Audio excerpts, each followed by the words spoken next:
नमस्कार विद्यार्थी मित्रांनो, या भागात तुमचं पुन्हा एकदा हार्दिक स्वागत.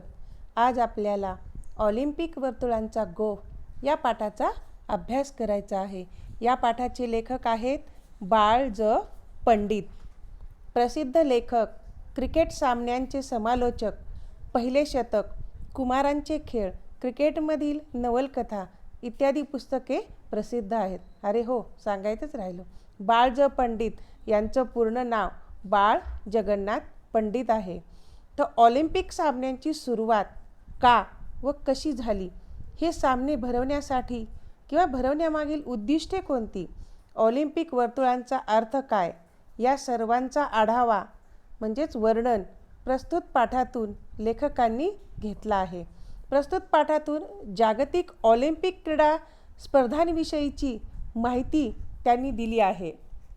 लेखक बाळ ज पंडित यांनी क्रीडा विश्वातील सर्वोच्च समजल्या जाणाऱ्या जागतिक ऑलिम्पिक क्रीडा स्पर्धांचा एकूण इतिहास प्रस्तुत पाठात वर्णन केला आहे.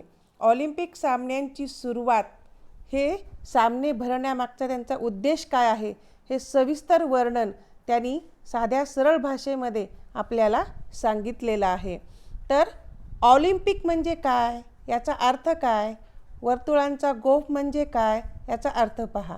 तर ऑलिम्पिक म्हणजे जागतिक स्तरावर 5 खंडांमध्ये दर 4 वर्षांनी होणारी सर्वात मोठी क्रीडा स्पर्धा. आणि वर्तुळांचा गोफ, इथं ते पाठामध्ये चित्र दिलेलं आहे. ही जी वर्तुळे आहेत एकात एक अडकवलेलं आहे, त्याला गोफ असं म्हणतात. की ही मैत्रीची भावना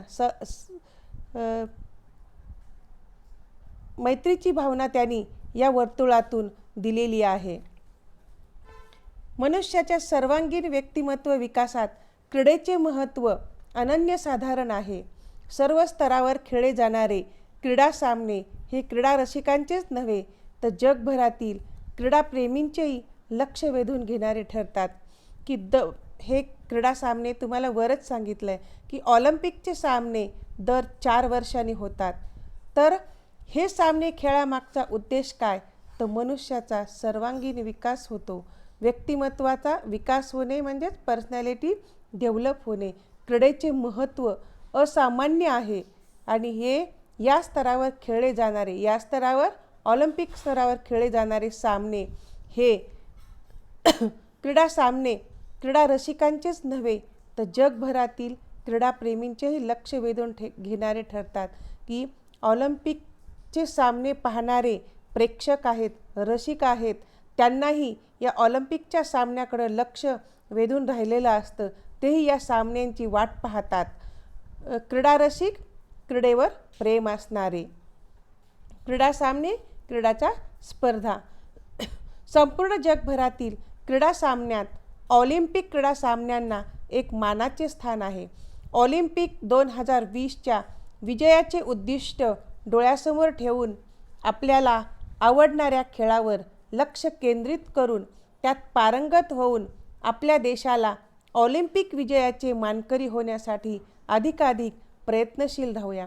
पहा, आता सध्या आपलं 2020च चाललेलं आहे, पण ह्या कोरोनामुळे 2020ची ऑलिम्पिक स्पर्धा होते की नाही, या सामन्यांकडे सगळ्या रसिकांचं लक्ष लागून राहिलेलं आहे. एवढंच नाही तर क्रीडापटूंचंही लक्ष त्यांच्याकडं लागून राहिलेलं आहे.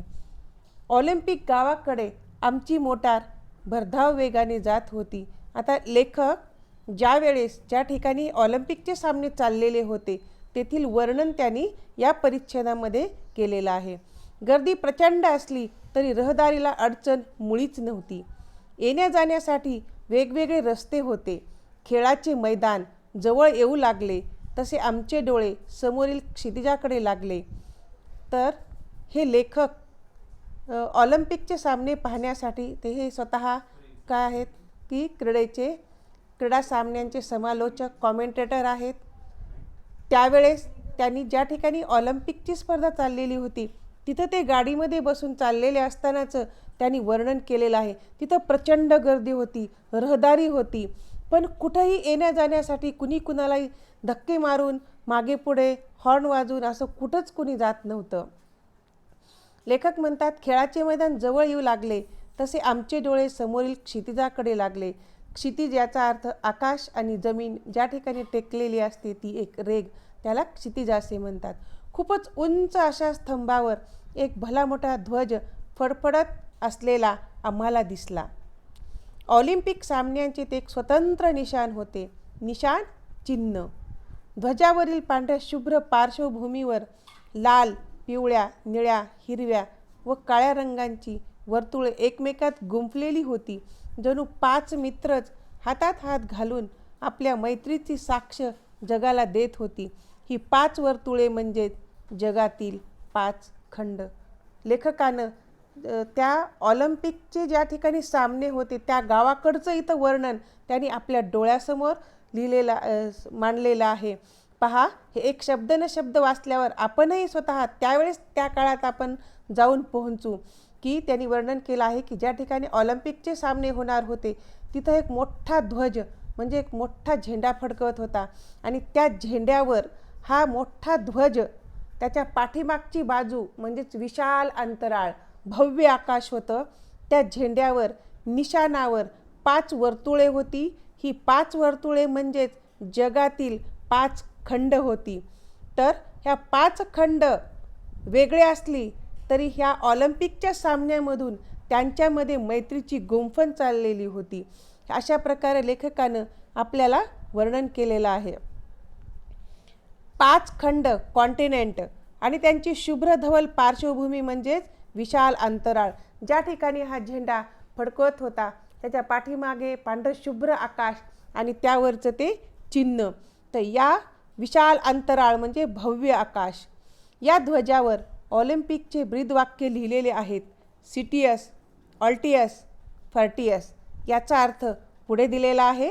म्हणजेच गतिमानता, उच्चता आणि तेजस्विता. तर ह्या सामन्यामध्ये प्रत्येक खेळाडूने ह्या ब्रीदवाक्याचं अनुकरण करूनच या खेळामध्ये सहभागी झालं पाहिजे असं लेखक सांगू इच्छितात. ब्रीदवाक्य याचा अर्थ घोषवाक्य, स्लोगन. काय लिहिलं होतं त्या वर्तुळाच्या तिथं? सिटियस, ऑल्टियस, फर्टियस म्हणजेच गतिमानता, उच्चता, तेजस्विता. तर यात इकडे ह्या घोषवाक्याकडे पाहून प्रत्येक खेळाडूनं काय केलं पाहिजे? जास्तीत जास्त गतिमान होण्याचा प्रयत्न केला पाहिजे. अधिकाधिक उंची गाठण्याची शिकस्त केली पाहिजे. शिकस्त केली पाहिजे म्हणजेच खूप प्रयत्न केला पाहिजे आणि बलसंवर्धनासाठी जास्तीत जास्त श्रम केले पाहिजेत. बलसंवर्धन याचा अर्थ सामर्थ्य निर्माण करणे. तर जास्तीत जास्त श्रम केले पाहिजेत आणि बलसंवर्धनासाठी श्रम कष्ट केले पाहिजेत तरच आपल्याला बलसंवर्धन निर्माण होते असा संदेश हा ध्वज खेळाडूंना देत असतो. या ध्वजस्तंभाजवळ एक स्फूर्तिदायक मशाल सतत तेवत असते. मशाल याचा अर्थ काठीच्या टोकाला चिंध्या गुंडाळून केलेली दिवटी असते आणि ही मशाल पेटवूनच कोणत्याही खेळाची सुरुवात केलेली असते की ह्या मशालीप्रमाणे तुम्ही सतत पेटत राहा आणि काहीतरी कार्य तुम्ही करून दाखवा. स्फूर्तिदायक म्हणजेच उत्साह निर्माण करणारे. ऑलिम्पिक सामने म्हणजे क्रीडापटूंसाठी आणि क्रीडा शौकीनांसाठी एक पर्वणीच असते. या ऑलिम्पिक सामन्यांकडे सगळ्यांचेच लक्ष वेधलेले असते. क्रीडापटू खेळाडूंचेही लक्ष लागलेले असते आणि ज्या क्रीडा शौकीन खेळाची आवड असणारे हा ऑलिम्पिकचे सामने म्हणजे त्यांच्यासाठी एक आनंदाचा सोहळाच असतो. पृथ्वीच्या पाठीवरील सर्व राष्ट्रातील सुमारे 5 ते 6 हजार खेळाडू या सामन्यामध्ये भाग घेतात. स्त्री खेळाडूंची संख्या 2000च्या आसपास असते. प्रेक्षागारात सुमारे 70 ते 80 हजार प्रेक्षक बसण्याची सोय असते. प्रेक्षागार प्रेक्षकांना बसण्यासाठीची जागा. याशिवाय सुमारे 25,000 लोकांना हे सामने उभे राहून पाहता येतात. पोहण्याच्या शर्यतीसाठी 4-5 तलावही बांधलेले असतात. लेखकानं तिथलं त्या काळचं वर्णन इथं आपल्याला दिलेलं आहे. तर खेळाचे विशाल मैदान, विशाल खूप मोठं, खूप प्रचंड मैदान, त्याभोवतालचे प्रचंड प्रेक्षागार प्रेक्षकांना बसण्यासाठीची जागा, रहदारीसाठी मुद्दाम बांधलेल्या अनेक सडका, लोहमार्ग, रेल्वे मार्ग, लोखंडी रोळपट्टी, पुरुष व स्त्री खेळाडू यांच्या निवासासाठी बांधलेल्या असंख्य खोल्या असलेल्या इमारती, वसतिगृहे, प्रेक्षकांच्या श्रमपरिहारासाठी म्हणजेच खानपानासाठी, नाश्त्यासाठी सुसज्ज तयार असलेली अशी विशाल उपहारगृहे म्हणजेच हॉटेल, असे हे एक मोठे गावच असते. लेखकाने सांगितलेलं आहे की ज्या ठिकाणी ऑलिम्पिकचे सामने भरतात ते एक अख्खं गावच वसलेलं असतं. की हे ऑलिम्पिकचे सामने एका पर्टिक्युलर गावात होतात असं नाही, तर हे ऑलिम्पिकचे सामने ज्या ठिकाणी भरतात ते त्याला एक अख्खं गावच म्हटलेलं आहे. तर त्याला ऑलिम्पिक व्हिलेजच असे म्हणतात असं लेखकाने सांगितलेलं आहे. ऑलिम्पिक व्हिलेज वसवण्याची कल्पना, आता तुम्हाला मागे प्रस्तावनेतच सांगितलेलं आहे की ही ऑलिम्पिकच्या सामन्याची सुरुवात कुठून झाली, कशी झाली, याचं वर्णन लेखकानं आपल्याला सांगितलेलं आहे. ही बघा, ऑलिम्पिक व्हिलेज वसवण्याची कल्पना, वसवणे स्थापन करणे की हे सुरू करणे, तर इसवी सन 1956 मेलबर्न येथे मांडण्यात आली. मेलबर्न ऑस्ट्रेलिया येथील मांडण्यात आली ही ऑलिम्पिक चे सामने घेण्याची स्पर्धा. तर ऑलिम्पिक व्हिलेज तिथलेच. आता ऑलिम्पिक सामने दर 4 वर्षांनी होतात. हे सामने 5 दिवस चालतात. इसवी सन पूर्व 776 इसवी सन येशू ख्रिस्ताच्या जन्माच्या अगोदर हे सामने झाल्याची पहिली नोंद ग्रीस देशाच्या इतिहासात सापडते. ग्रीस युरोपातील महान ग्रीक संस्कृती जेथे आहे तो देश. ऑलिम्पिकचे सामन्याची स्पर्धा इथेच प्रारंभ झाला.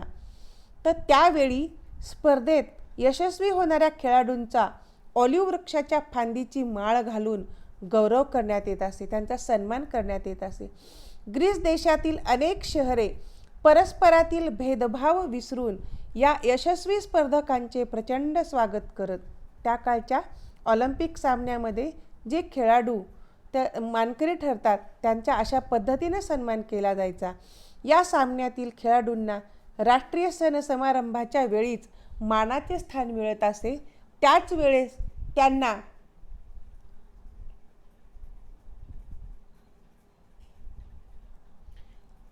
अशा प्रकारे त्यांचा सन्मान केला जाई. वेळी मानाचे स्थान मिळत असे.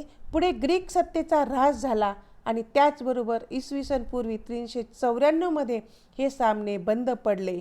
हे ग्रीक सत्तेचा ऱ्हास झाला, ग्रीक सत्ता नष्ट झाली. त्याबरोबरच ह्या ऑलिम्पिक सामन्यांनाही काय झालं, ऑलिम्पिक सामनेही बंद पडले. ह्या सेशनमध्ये एवढं शिकवलेलं आहे मी. पुढच्या सेशनमध्ये राहिलेल्या पाठाचं वर्णन मी करेन आणि मग मी तुम्हाला पाठवून देईन. धन्यवाद.